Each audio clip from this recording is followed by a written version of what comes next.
It is great to see you this Thursday. And I guess my big question is, what is it about the holidays that can make it such a challenging time?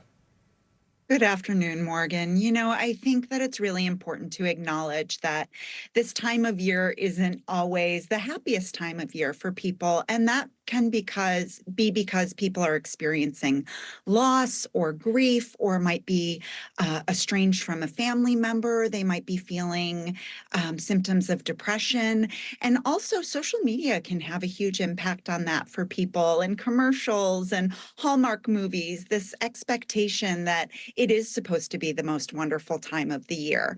And I think it's so important to cover this because a lot of times we do feel isolated or lonely, which is different than being alone and spending time recharging. Sometimes we distance ourselves from others because we feel like we're the only one who might be going through something. And it's really important to recognize that there are many people who feel this way, and it's so important to take care of one another Mhm. and check in on one another as well.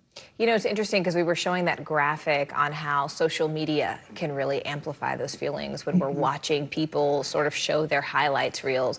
What should we do? I mean, is that something that we should just limit? Should we turn it off? And how can we sort of be sensitive to the needs of others?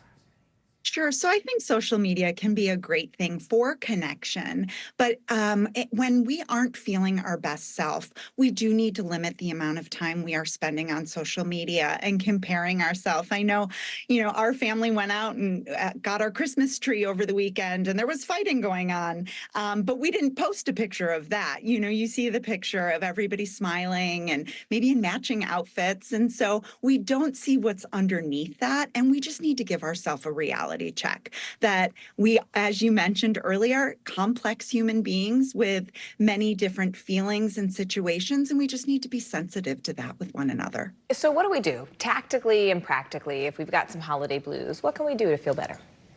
It is so important to get outside of ourselves and to be of service to other people. Sometimes we can find some connection in volunteering at a soup kitchen or delivering meals to the elderly. Maybe there's somebody in your neighborhood who lives alone and you just drop off a plate of cookies and have a conversation. It is really important to make sure that we have some kind of connection, even if that's in a public place. Maybe go grab a cup of coffee or a tea, and that interaction that you have, even with a stranger, can have such an impact on your mood. I love what you said about that. We have only about 30 seconds, but what are the two things we can do to make sure we are seeing others at this time who may be going through it? We need to pause and really check in and say, how are you doing? Would you like to spend some time together? And really hold space for people if they're not in a great place. And then also, our moods are contagious as well. And so oftentimes, if we can be of service to somebody else, that can make a huge difference. Kelly Kitley, you are the best. Happy holidays to you. Thank you for joining us, and stay right here. You're watching